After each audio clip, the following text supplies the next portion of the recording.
નમસ્કાર દર્શક મિત્રો, સેવન ગુજરાતીમાં આપનું હાર્દિક સ્વાગત છે। હું છું નિતેશ રાવલ। દર્શક મિત્રો, વાત કરીએ તો અત્યારે હાલ વડોદરામાં આવેલા અટલાદરા વિસ્તાર સન ફાર્મા રોડ પર આવેલી જુપિટર હોસ્પિટલમાં પરમ દિવસનો જે બનાવ છે તેની વાત કરવા જઈ રહ્યો છું। હાલ પરમ દિવસે હેતલબેન પરમારને જુપિટર હોસ્પિટલમાં કોઈ અંગત બીમારીના કારણે તેઓને હોસ્પિટલમાં દાખલ કરવામાં આવ્યા હતા।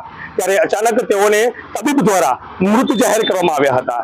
ત્યારબાદ પરિવાર દ્વારા ડોક્ટર સાથે બોલાચાલી થઈ। ત્યારબાદ પરિવારે મીડિયા સમક્ષ રજૂઆત કરી હતી અને જે જુપિટર હોસ્પિટલ છે તેના પર ગંભીર આક્ષેપ લગાવ્યા હતા અને કહેવામાં આવ્યું હતું મીડિયા સમક્ષ કે આ જે મૃત્યુ થયું છે એ જુપિટર હોસ્પિટલના ડોક્ટર દ્વારા જે લોકોની નિષ્કાળજી છે, લાપરવાહીના લીધે આ મૃત્યુ થયું છે। તો દર્શક મિત્રો, આવો સાંભળીએ જે તેમના પરિવારો છે તે શું કહી રહ્યા છે। આ જુપિટર હોસ્પિટલ કાલે 5:30 વાગે એક મારી બેન ચાલતી અહીંયા આવી। અત્યારે ડૉક્ટરો એવું કહે છે કે હવે ભગવાનને ગમ્યું ખરું। પહેલી વાત એક ડૉક્ટર એવું કહે ખવાની મરી ગઈ, એક્સપાયર થઈ ગઈ। બીજો ડૉક્ટર એવું કહે કે 10 સાડા 10 મરી જાય। ત્રીજો ડૉક્ટર એવું કે 12 વાગે મરી જાય। હવે અમને એવું કહે કે અમને પોણો કલાક પહેલાં કંઈ રહ્યું નથી, બનતી કોશિશો કરી પણ બચાવી શક્યા નહીં અમે। બીજો ડૉક્ટર આવીને તારે એવું કહે છે કે તમને 10 લાખ આલું, 20 લાખ આલું કે 50 લાખ આલું। અમારે પૈસા નહીં જોતા, અમારે મારી બોન જોવે છે।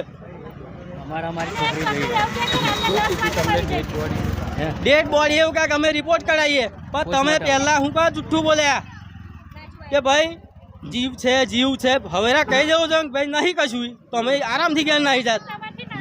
12 વાગ્યા પછી પાછી દવા મંગાવી એમને 14 જણી દવાઓ નહીં અંદર મોતેડાની થોડીક તકલીફ હતી, બરાબર। એ એવું ક્યાં કે થઈ જશે, પહેલાં કે ગોરીઓથી થઈ જશે, અંજીસણી થઈ જશે, આવે એવું કંઈક ઓપરેશન કરવું પડે। કાલે 9 વાગે કે ઓપરેશન કરીએ, પાછું ના કર્યું, દવા મંગાવી। હવે અત્યારે સવારમાં કે ઓપરેશન થિયેટરમાં લઈ શીશી હુંગાડી દીધી, એટલે ખાયું ખબર પડે નહીં। એક 15 રૂપિયાના ઇન્જેક્શન હતું, મને આખું બરોડા ફેરવો 4 કલાક કાલે, પછી કે આવું ચાલશે કે આ એક્સપાયર થયા પછીની દવાઓ જો ટાઈમ બાય મંગાત। તમને ક્યારે જાણ કરવામાં આવી? અમને 3 વાગે અમે બચાવી શક્યા નથી।